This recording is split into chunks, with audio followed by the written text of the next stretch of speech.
and the amount we should spend to keep that life alive. After Sarah Palin's comments about death panels, the left has coined a new phrase, deathers. Oh, wait until the bottom of the hour, because I can't wait to tell you the whole thinking on this one. They are trying to make deathers sound like crazy conspiracy nuts who say that the government is going to come in and snuff your grandmother out with a pillow or whatever. That's not what Sarah Palin was saying. She is right. The deather part of this bill, I believe it's something that the language came from the White House, and it's already in the UK national health care system. It's called over there nice. Oh, we've got to have that. That sounds nice. Although it's anything but nice. Basically, they come up with a number of maximum treatment costs per year to keep you alive. In a recent interview, Dr. Zeke says, oh, about 15 years ago, I did think that rationing was necessary, you know, because of cost issues, but I've come to change my mind. Really? Then why were you talking about it, you know, even in the context of an emergency as recent as January of this year? I mean, did the heavens open up last night and say, Zeke, don't do it? Is that what happened? Because I think maybe a reporter should stop not looking into fake doctors and look at the real doctor and ask old Zeke a question. What was the epiphany?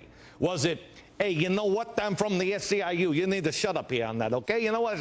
Is that what's happening? Somebody should answer the question. This is devaluing of human life, putting a price on each individual. The death panel isn't a firing squad. Sarah Palin made a point, I guess you could say in an inflammatory way. But when you implement a government health system, as they have found out in the UK and everywhere else on the planet, you are left with no other choice. That's just the way it is. Rationing is inevitable, and they know it. When will someone in the media expose all of the lies? Here's Dr. Rand Paul. He is the chairman of the Kentucky Taxpayers United. Hello, Rand. How are you? Good to be with you, Glenn. Good to be with you. I had you on the radio show, what was it, last week? When you, yes. When you announced, and I spent about 20 minutes, you're running for senator in Kentucky. From Kentucky, yes, for the U.S. Senate. Right. And I have to tell you, you may be one of the only politicians that I shut off the microphone and went, I think I agree with him, and I strangely trust him. So either my gut's gone all crazy, or maybe you're the real deal. It's good to talk to you. What? It's funny, on the way home, I was reading a little book called Common Sense on the plane, and I thought it sounded like something I might have written. Oh, stop it, Rand. You know, I'd like to invite you at some point to come on the show and talk, because you are not your father. I don't mean that as a slam to your father, but you have some different views from your father, and I'd like to explore some of those. Anyway, tell me about, am I wrong in saying, without any inflammatory speech here, don't call them death panels, just let's call them what they are. You have a certain amount of money and a certain amount of people. You can't give everything to everybody. Isn't it inevitable that you have to make tough choices? Well, you know, the president says he's not going to pull the plug on Grandma, but I think what he really means is he's not going to put the plug in the first place, because you have to decide, some committee's going to decide what is the cost-benefit analysis for Grandma. Right. Grandma's not just your grandmother, she's a statistic, and we have to decide what is the cost to society to keep her alive, and I think she won't get plugged in. Her ventilator won't be plugged in if she's 92 years old, right, because society may say we don't have enough money to do that. Okay, there's a couple of things here that Tom Daschle defined his federal health care board in his book Critical, What We Can Do About the Health Care Crisis. Remember, this is the guy that was going to be the head of the HHS. He said, like the Federal Reserve, which worked out so well, the Federal Health Board would be composed of highly independent experts insulated from politics. Congress and the White House would relinquish some of their health policy decisions to it. For example, a shift to more effective drug service would be accomplished without an act of Congress or the White House. What does that mean? Well, and you're right. It's based on sort of the same concept they do in Britain with the NICE committee. They decide what your life is worth over the final 6 months, and they will only spend about $22,000 on medication. So you have families. You have a guy with cancer right now in Britain who wants a drug that's called Sutent, but it's going to cost $54,000. So they just tell him, you're out of luck. You cost too much. Okay. We don't have enough money for you, because the average person is only going to be worth about $22,000 in medicine. Okay. You know what? I could spend the time, and you know, viewers, you can look up, it's IMAC, and there's also the FCCCE. Those are two boards. One's, I think, in the stimulus package. Is it the stimulus package?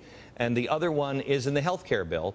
And basically, these are the panels, the experts that will decide these things. But I'd rather, instead of going there, I would rather talk to you a little bit about, I've been thinking an awful lot about, okay, how do we fix this? How do we do this? First of all, let me just ask you the thing that I have not heard anybody talk about on rationing. Okay, yes, if the government's not making the decision, the capitalist system makes the decision by, I'm sorry, we can't afford that, and you know, you're just going to, grandma's not going to get the heart and lung whatever because she can't afford it. And everybody will say that that's horrible. But if you allow people with money to be able to do it, doesn't that make that treatment eventually, that very expensive treatment, cheaper years down the road? If you don't have that capitalist money pouring in for the new expensive technology, it never is invented. You never grow, do you?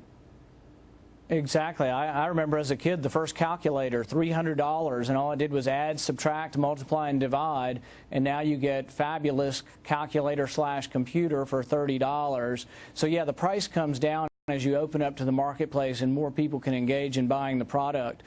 But I think what we have to look at is, some people say, well, we don't want the government making the decisions, and they say, oh, well, now the insurance companies make the decisions. What we need to do is figure out a system where the consumer or the patient gets to make more of his own decisions. Thank you. And there are possibilities for that. But our problem is what we do now is we're complaining about Obama's system, but nobody's presenting an alternative.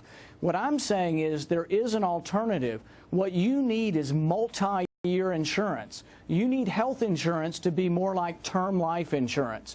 If I have a heart attack today and I have term life insurance, I'm on a 20-year contract. They don't increase my rate. But if I have a heart attack today and survive, my health insurance will be doubled because I'm on a one-year contract. We need multi-year contracts. The other thing, and Rand, I'd love to have you back and talk about this. The other thing is insurance you should be able to buy across state lines. I mean, hello, it's the government that's wrecking this system.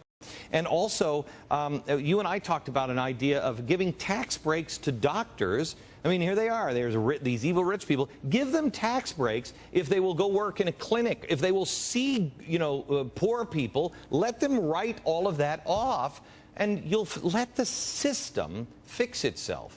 But the government won't get out of the way. And that simple tax change could change quite a bit, because not only would physicians be able to deduct service they didn't get paid for or that they did voluntarily through charity, you could also get out of the way the middleman, the Medicaid system that is collecting all the taxes, swirling it around in your state capital and sending about 50 cents back to take care of people. All of a sudden it would be 100% of it taking care of the patient instead of 50% of it being lost in the bureaucracy of government. Okay. Rand, thank you very much. Again, running for the Senate in Kentucky, Rand Paul. Now, you may have seen President Obama present the Medal of Freedom winners this week. What he didn't tell you about some of the recipients, and does it say anything about him that we should know? Next.